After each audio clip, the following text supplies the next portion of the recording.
តេជោ ហ៊ុនសែន អតីតនាយករដ្ឋមន្ត្រី និងជាប្រធានព្រឹទ្ធសភានៃព្រះរាជាណាចក្រកម្ពុជានៅរាត្រីថ្ងៃទី14 ខែមករា ឆ្នាំ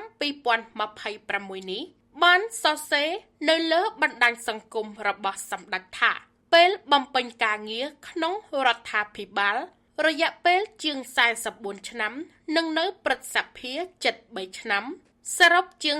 47ឆ្នាំ ធ្វើឲ្យសម្ដេចស្គាល់ស្ទើរគ្រប់រសជាតិនៃបញ្ហារបស់ជាតិនិងប្រជាជនក៏ដូចជាបញ្ហាតំបន់និងអន្តរជាតិខាងក្រោមនេះគឺជាសំណេរទាំងស្រុងរបស់សម្ដេចតេជោ ហ៊ុនសែន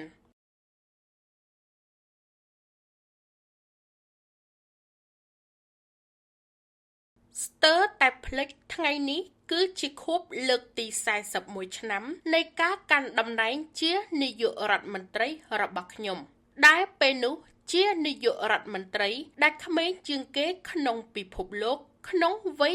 32ឆ្នាំបន្ទាប់ពីកាន់តំណែងជារដ្ឋមន្ត្រីក្រសួងការបរទេសមករា 1979 ក្នុងវ័យ27ឆ្នាំនិងជាឧបនាយករដ្ឋមន្ត្រីក្រសួងការបរទេសមិថុនា 1981 ក្នុងវ័យ29ឆ្នាំរយៈពេលបំពេញការងារក្នុងរដ្ឋាភិបាលរយៈពេលជាង44ឆ្នាំនិងនៅព្រឹទ្ធសភាជិត3ឆ្នាំសរុបជាង47ឆ្នាំធ្វើឲ្យខ្ញុំស្គាល់ស្ទើរគ្រប់រសជាតិនៃបញ្ហារបស់ជាតិនិងប្រជាជនក៏ដូចជាបញ្ហាតំបន់និងអន្តរជាតិ